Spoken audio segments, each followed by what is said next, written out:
Voice of Marketing, in touch with positive people. Voice of മാർക്കറ്റിങ്ങിലേക്ക് എല്ലാവർക്കും സ്വാഗതം. ഞാൻ ജയകൃഷ്ണൻ. എങ്ങനെ റീറ്റെയിൽ ഷോപ്പിൽ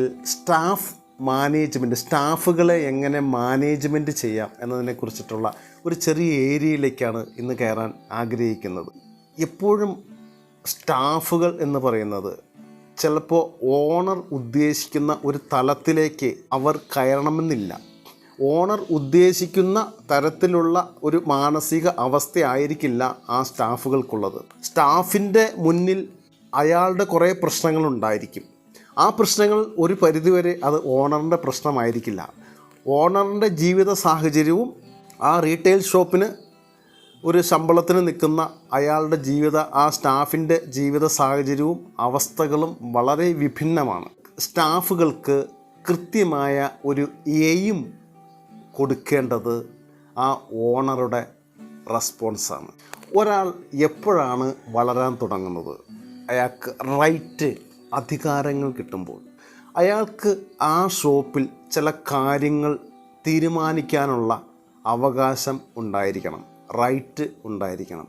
റെസ്പോൺസ് ഒരാൾക്ക് കൊടുക്കുമ്പോൾ അയാൾ വളരാൻ തുടങ്ങും, അയാൾ ഉയരാൻ തുടങ്ങും. അങ്ങനെ ഉയർന്ന ചിന്താഗതിയോടെ ആ സ്റ്റാഫ് വളർന്നിട്ടുണ്ടെങ്കിൽ അതിൻ്റെ ഗുണം കിട്ടുന്നത് ആ ഓണർക്ക് തന്നെയാണ്. എക്സ്പീരിയൻസ്ഡായ ഒരു സ്റ്റാഫ് ആ ഷോപ്പ് മാനേജ് ചെയ്യാനുള്ള കേപ്പബിലിറ്റിയിലേക്ക് വളർന്നിട്ടുണ്ടെങ്കിൽ ഓണർക്ക് എല്ലാ കാര്യങ്ങളിലും ഇടപെടേണ്ടി വരില്ല. കുറച്ച് കാര്യങ്ങളൊക്കെ അയാളെ ഏൽപ്പിക്കാവുന്നതാണ്, സ്റ്റാഫിനെ ഏൽപ്പിക്കാവുന്നതാണ്. സ്റ്റാഫിനെ അക്സെപ്റ്റ് ചെയ്യുക, അംഗീകരിക്കുക എന്നുള്ളത് വളരെ പ്രൗഢമായ ഒരു കാര്യം തന്നെയാണ്. ഒരു ഷോപ്പിൽ നിൽക്കുന്ന സ്റ്റാഫിനെ അക്സെപ്റ്റ് ചെയ്യുക, അയാളെ അംഗീകരിക്കുക. അംഗീകാരം എന്ന് പറയുന്ന കാര്യം, നിങ്ങൾ ഒരാളെ അംഗീകരിക്കുമ്പോൾ അയാൾ നിങ്ങളെയും അംഗീകരിക്കാൻ തുടങ്ങും. അപ്പോൾ അതുകൊണ്ടൊക്കെ തന്നെ നമ്മൾ സ്റ്റാഫിന് കുറച്ച് ഉത്തരവാദിത്തങ്ങൾ ഏൽപ്പിച്ചു കൊടുക്കുക. ആ റെസ്പോൺസിൻ്റെ കാര്യങ്ങൾ നിങ്ങൾക്ക് മോണിറ്റർ ചെയ്യാം. എങ്ങനെയാണ് ഒരു സ്റ്റാഫിനെ ഉത്തരവാദിത്തങ്ങൾ ഏൽപ്പിച്ചു കൊടുക്കുക? മൊത്തം ഒരു ഷോപ്പിൻ്റെ കുറച്ച് കാര്യങ്ങൾ, കുറച്ച് ഏരിയ, കുറച്ച് ഡ്യൂട്ടീസ്, റെസ്പോൺസ് ഡീസെൻട്രലൈസ് ചെയ്യുക. അത് ഡിവൈഡ് ചെയ്ത് ഓരോ ഡിപ്പാർട്ട്മെൻറ്റുകളെ ഏൽപ്പിക്കുക എന്നുള്ള കാര്യമാണ്. ഫോർ എക്സാമ്പിൾ, ഓർഡർ എടുക്കുക എന്നുള്ള സെക്ഷൻ 2-3 സ്റ്റാഫുകളുണ്ടെങ്കിൽ ഓർഡറിൻ്റെ കാര്യങ്ങൾ വളരെയധികം ശ്രദ്ധിക്കേണ്ടതും ഓർഡർ ഡിപ്പാർട്ട്മെൻറ്റ് നോക്കേണ്ടതും ഒരു വ്യക്തിയെ ഏൽപ്പിക്കുക. അയാളുടെ ഉത്തരവാദിത്വത്തിലായിരിക്കണം ഓർഡർ എടുക്കുന്നത്. ഓർഡർ എടുക്കുക എന്ന് പറയുമ്പോൾ ആ സ്ഥാപനത്തിൽ എന്തുമാത്രം സ്റ്റോക്ക് ഇരിക്കുന്നുണ്ട്, ഇനി എന്തുമാത്രം വിൽക്കപ്പെടേണ്ടതുണ്ട്, ഫോർകാസ്റ്റ് ചെയ്യുന്ന ഈ ആഴ്ചയിൽ ഫോർകാസ്റ്റ് ചെയ്യുന്ന ഓർഡേഴ്സ് എത്ര വരാം, ആ ഓർഡർ എടുത്തു വയ്ക്കേണ്ടതുണ്ടോ, ഏതൊക്കെ ബ്രാൻഡുകൾ എടുത്തു വയ്ക്കണം, ഏതൊക്കെ പ്രോഡക്റ്റുകൾക്ക് കൂടുതലായിട്ട് എൻക്വയറി ഉണ്ടാകാം, ഈ കാര്യങ്ങളെക്കുറിച്ചിട്ടുള്ള വിശദമായ സ്റ്റഡി ഓർഡർ സെക്ഷൻ ഇരിക്കുന്ന ആൾ നിർവഹിച്ചിരിക്കണം. ഓർഡർ കമ്പനികൾക്കോ ഡിസ്ട്രിബ്യൂട്ടർക്കോ ഓർഡർ കൊടുക്കുന്നവർ ശ്രദ്ധിക്കേണ്ട കാര്യങ്ങളാണിത്. അങ്ങനെ സ്റ്റഡി ചെയ്യുമ്പോൾ വളരെ പരമപ്രധാനമായിട്ട് ശ്രദ്ധിക്കേണ്ട 3 കാര്യങ്ങളുണ്ട്. ഒന്ന്, പ്രൈസ് പഠിച്ചിരിക്കണം ഈ ഓർഡർ കൊടുക്കുന്ന ആൾ. ഒരു 4 കമ്പനികളുണ്ടെങ്കിൽ ആ 4 കമ്പനികളുടെ പ്രൈസ് എന്താണ്, അവരുടെ ഗ്യാരണ്ടി പോളിസി എന്താണ്, അവരുടെ ക്വാളിറ്റി എന്താണ്, റീപ്ലേസ്മെൻറ്റ് ഗ്യാരണ്ടി എങ്ങനെയാണ് അവർ നൽകുന്നത്, അത് വച്ചിട്ട് പ്രൈസ് എവിടെയാണ് നിൽക്കുന്നത്, പ്രൈസ് വളരെ കോമ്പറ്റീറ്റീവായ പ്രൈസാണോ, അക്സെപ്റ്റബിൾ പ്രൈസാണോ, ഇത് അധികമായിട്ട് നമ്മളിൽ നിന്നും പ്രൈസ് ഈടാക്കുന്നുണ്ടോ, വേറെ അടുത്ത് 1-2-5 കിലോമീറ്ററിന് അപ്പുറം വേറെ ഒരു ഷോപ്പ് ഉണ്ടെങ്കിൽ അവിടുത്തെ പ്രൈസ് ഇത് തന്നെയാണോ, കൂടുതൽ ക്വാണ്ടിറ്റി പർച്ചേസ് ചെയ്യുകയാണെങ്കിൽ കൂടുതൽ ഡിസ്കൗണ്ട് അവർ തരാൻ തയ്യാറാകുന്നുണ്ടോ, അതുപോലെ തന്നെ എത്ര ക്രെഡിറ്റ് പീരീഡ് അവർ ഇപ്പോൾ തരുന്നുണ്ട്, അത് കൂട്ടിക്കിട്ടാനുള്ള സാധ്യതകളുണ്ടോ, ഇതിനെക്കുറിച്ചൊക്കെ ഓർഡർ കൊടുക്കുന്നയാൾ ശ്രദ്ധിക്കേണ്ടതാണ്. ഒരു റീറ്റെയിൽ ഷോപ്പിൽ ഏതൊക്കെ സ്റ്റോക്ക് കുറവുണ്ട്, ഏതൊക്കെ തീരെ ഇല്ലാത്തതുണ്ട്, ഫോർകാസ്റ്റ് ചെയ്യപ്പെടേണ്ട സെയിൽസ് ഈ മാസം എത്രയാണ്, ഇതിനെക്കുറിച്ചിട്ടുള്ള കൃത്യമായ ഒരു റിപ്പോർട്ട് അത് ഓണർക്ക് കൈമാറുകയും ചെയ്യാം. ഒരു പുതിയ ബ്രാൻഡൊക്കെ വരികയാണെങ്കിൽ, പുതിയ പ്രോഡക്റ്റ് വരികയാണെങ്കിൽ അത് ഓണർ കൂടി അപ്രൂവൽ ചെയ്തിട്ട് ഈ ഓർഡർ കൊടുക്കുന്നയാളും ഓണർ കൂടി ഒരു കോർഡിനേറ്റ് ചെയ്തുകൊണ്ട് അപ്രൂവൽ കൊടുത്ത് പ്രൈസ് സ്റ്റഡി ചെയ്തിട്ട് വേണം ആ ഓർഡർ കൊടുക്കാൻ, ആ കമ്പനിക്കോ ഡിസ്ട്രിബ്യൂട്ടർക്കോ കൊടുക്കാൻ.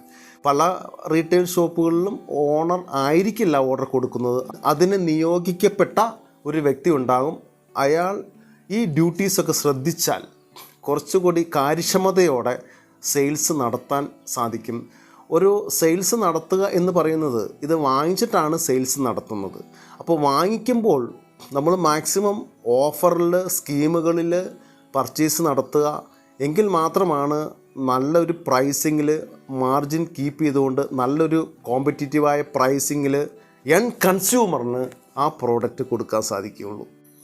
ഈ രീതിയിൽ സ്റ്റാഫുകളെ ഡീസെൻട്രലൈസ് ചെയ്ത് റെസ്പോൺസുകൾ അവർക്ക് ഓരോരുത്തർക്കുമായി ഏൽപ്പിക്കുകയാണെങ്കിൽ കിട്ടേണ്ട വലിയൊരു കാര്യം, ഇൻ കേസ് ഒരു ദിവസം ഒരു പനി പിടിച്ച ഓണർക്ക് വരാൻ സാധിക്കാതിരുന്നു, 1, 2, 3 ദിവസം ആ ഷോപ്പിലേക്ക് എത്താൻ സാധിക്കാതിരുന്നു, കാര്യക്ഷമതയുള്ള സ്റ്റാഫുകളാണെങ്കിൽ അവർ അത് മാനേജ് ചെയ്തോളും. അത് വെറുതെ ഒരു ദിവസം ഏൽപ്പിച്ചിട്ട് പോയാൽ ശരിയാവില്ല.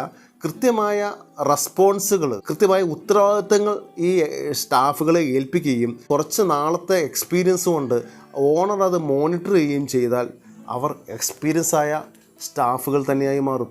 ഒരു കാര്യം മറക്കാതിരിക്കുക, ഒരു സ്ഥാപനത്തെ സംബന്ധിച്ചിടത്തോളം ഓണർ മാത്രം വിചാരിച്ചാൽ അതിനെ നല്ല രീതിയിൽ മുന്നോട്ട് നയിക്കാൻ സാധിക്കില്ല.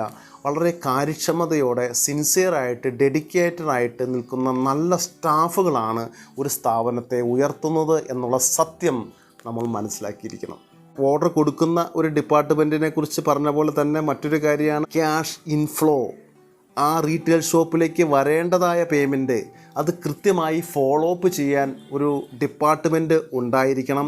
ഏതൊക്കെ പേയ്മെൻറ്റുകൾ വരാനുണ്ട്, ഏതൊക്കെ ഡേറ്റുകളാണ് അവർ പറഞ്ഞിരിക്കുന്നത്, കൺസ്യൂമർ പറഞ്ഞിരിക്കുന്ന ഡേറ്റുകൾ എന്തൊക്കെയാണ്, അല്ലെങ്കിൽ കോൺട്രാക്ടർ പറഞ്ഞിരിക്കുന്ന ഡേറ്റുകൾ ഏതൊക്കെയാണ്, അല്ലെങ്കിൽ ഗൾഫിലേക്ക് പോകുന്നയാൾ ലാസ്റ്റ് മൊമെൻറ്റിൽ പറഞ്ഞിരിക്കുന്ന ഡേറ്റുകൾ എന്തൊക്കെയാണ്, പെയിൻസ് വർക്കിൻ്റെ ഡേറ്റുകൾ എന്തൊക്കെയാണ്, ഫ്രിഡ്ജ് മേടിച്ചതിൻ്റെ ബാലൻസ് പേയ്മെൻറ്റ് തരേണ്ട ഡേറ്റ് എന്താണ്. ഇത് കൃത്യമായിട്ട് ഒരു ഡയറിയിലോ സിസ്റ്റത്തിലോ നോട്ട് ചെയ്ത് കൃത്യമായി ഒരു ഡിപ്പാർട്ട്മെൻറ്റ് അത് ഫോളോ അപ്പ് ചെയ്തിരിക്കണം.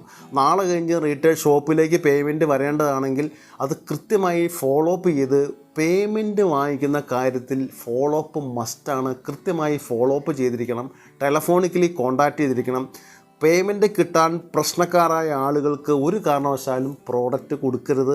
ഇന്നത്തെ കാലം എന്ന് പറഞ്ഞാൽ ക്രെഡിറ്റ് എന്നുള്ള സംഭവം കുറഞ്ഞുകൊണ്ടിരിക്കുക. റെഡി പേയ്മെൻറ്റ് സിസ്റ്റത്തിലേക്ക് കാര്യങ്ങളൊക്കെ നീങ്ങിക്കൊണ്ടിരിക്കുന്ന സാഹചര്യത്തിൽ കൃത്യമായ ഫോളോ അപ്പ് സിസ്റ്റം ഒരു റീറ്റെയിലർ അഡോപ്റ്റ് ചെയ്തിരിക്കണം.